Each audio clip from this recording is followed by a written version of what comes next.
Hey, my name's Samuel Leeds, and in this video, I'm gonna give you exactly what you need to know to do your first rent-to-rent deal.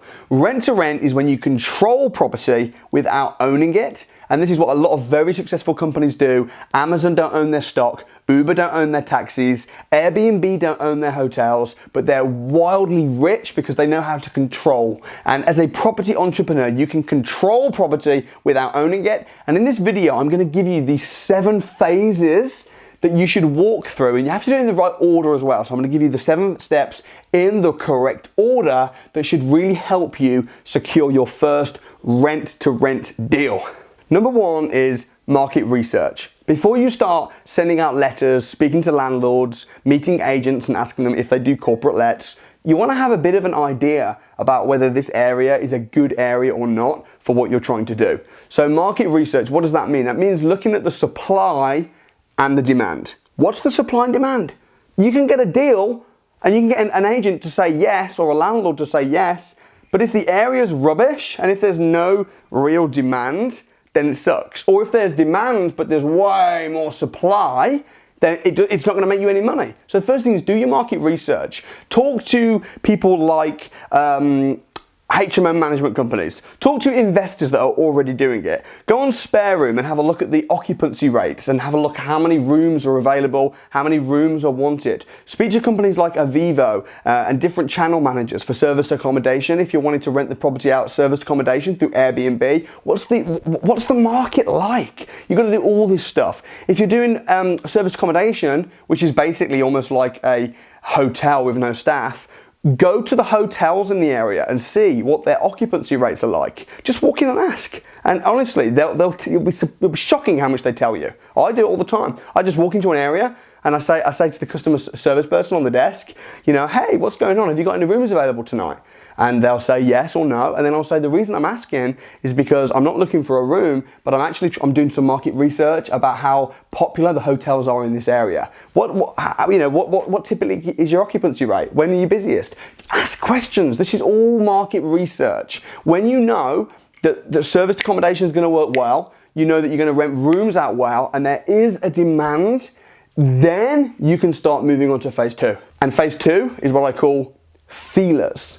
What do I mean by feelers? Feelers is then when you start putting out feelers to the local landlords, investors, to estate agents, asking the question about whether they're open to a rent-to-rent or not. And what most people do is they don't put feelers out, they try and close the deal. So they don't even do their market research. They go, oh, I've got a deal, and the deal's in a bad area. Once you know the area is good for what you're trying to do, put feelers out. So say things like, to an agent, hey, would you be open to me giving a guaranteed rent to your landlords and then renting the property out as a serviced accommodation or as a corporate let, or speak to tired HMO landlords? Would you be open to the idea of me giving you a guaranteed rent and then me running this property as a HMO myself? That's called feelers. Would you be open? I use that line all the time. Would you be open? If you speak to people and they're like, no, I wouldn't be open, and everyone's saying, no, and then I wouldn't say give up, but what I would say is, it might be that in that area, people are quite closed-minded. It might be that in that area, there's been a million motivated idiots running around trying to do rent-to-rents, and now the agents and the landlords are just closed-minded to it all. So that's probably a bad sign, and this does happen in some areas. But if people are saying, yeah, I'd be open to that. Yeah, that sounds interesting, tell me more. Or if the figures are right, I guess so. Now, you're beginning to do well in phase 2, because you've done phase 1, which is your market research, and you know the area is good. Number 2, you put feelers out to the agents and to the landlords, and people are coming back, and people are saying yes, they'd be open to it, which means you can move to phase 3. Now, as a disclaimer, if you do phase 2 and you do it really rubbish and you're saying all the wrong words, then you might think, oh, this area is closed-minded. It's not closed-minded, it's closed-minded to you because you're not very good, because you haven't been trained. So make sure that you persist. If you haven't got the skills, you've got to be really persistent. So that's really important. Market research is good. The supply and demand is showing positive. you put feelers out and people are beginning to come back and they're interested, then that's when you're going to move to phase 3. Phase 3 is when you're going to start putting some offers forward. Now, when you put an offer forward, always do what I call an if-would offer. I talk about this in another video. You can check it out in the link above where I talk about negotiations. But phase 3, you're going to put if-would offers, which is if I was to give you £500 a month guaranteed rent, and then I would then rent it out myself, would that be something that you could work with? That's an if-would offer. It's not an, here's my proposal. It's, if I could offer this on this basis, would that be something that you could go with? When you start having people say yes, boom, shaka, you've completed phase 3. Phase 3 is you've now got some really hot leads, almost deals on the table, which is when you're going to move into phase 4. Phase 4 is when you're going to do your due diligence. Now, market research and due diligence are two different things. Market research tends to be if you're looking at the area as a whole, if you're looking at a patch or a strategy as a whole. Due diligence is when you're looking in and you're honing down to a particular person or a particular house. Once you've done your market research, the area is generally good. You've put feelers out, people are interested. You've then put forward some offers, some if-would offers, and you've had people coming back saying yes. Then, before you sign on the dotted line or anything like that, you're then going to move to phase 4, which is, right, this person has said that he's up for me paying him £500 a month and then me running it as a serviced accommodation, or me then running it as a HMO.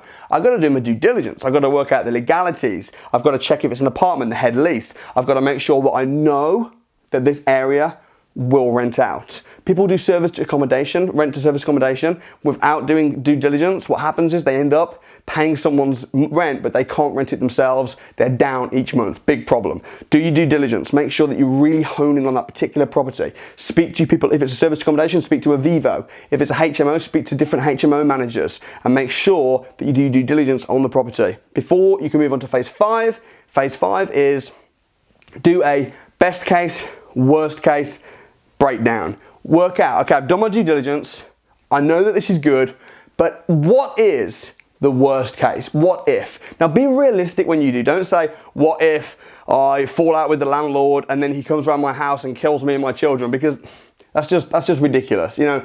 Or what if I do this and then my parents don't like that I'm successful and then they fall out with me. Like, what's the worst case that could happen on this deal financially that could hurt me? What's the worst case? Look at the worst case and then you just got to protect yourself. If the worst case is that I will not be able to rent it out, then put in a break clause in the agreement where you say, look, after 3 months or 6 months, Mr. Landlord, if I miscalculated this property and it's not renting out and this doesn't work at all as a HMO, I'd like the opportunity to be able to give you the keys back. They'll be understanding of that. If you've been up front from the first place and said you want to run it as a HMO, often what I find is because they want their guaranteed rent, they go, yeah, it will definitely work as a HMO. And they sell me on the idea. They sell me. They're the one that wants to rent the house out. They're the one that wants guaranteed rent. Don't feel like you're the dirty little person coming along trying to do something conniving. No, you're offering a great service. So the landlord will often say to you, yeah, it'll work. And then you can say, look, I know you've said it will work. I've spoken to different people who've said it's going to work.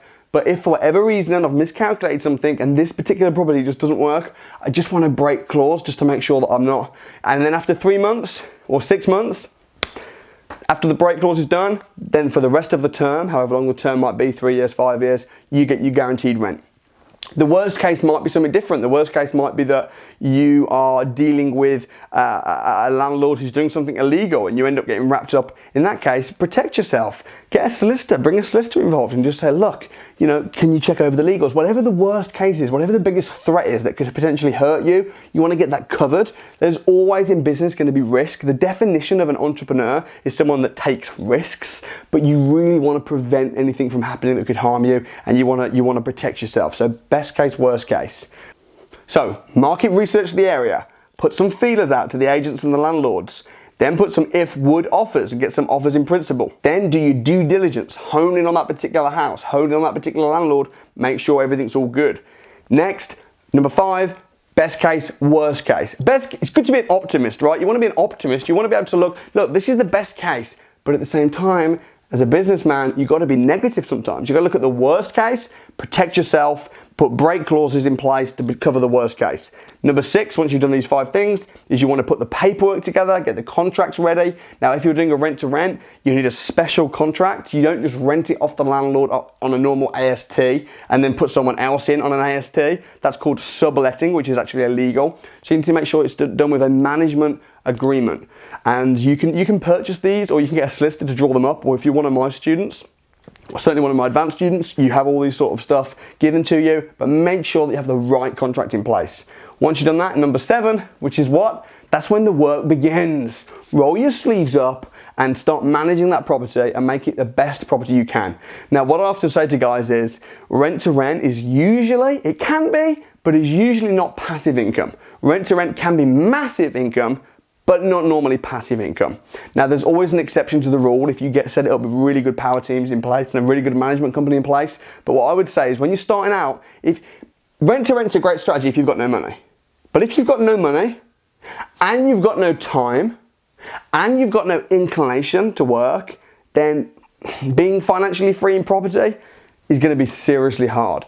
If you've got no money but you've got the inclination and you've got the time to put in, then you can do this. And at that point, number 7 is go to work, make it the best running property in the game, get some experience, ready for your next property where you can buy it using someone else's money, or you can raise the finance or whatever, or save the money off the rent-to-rent, but be prepared to work.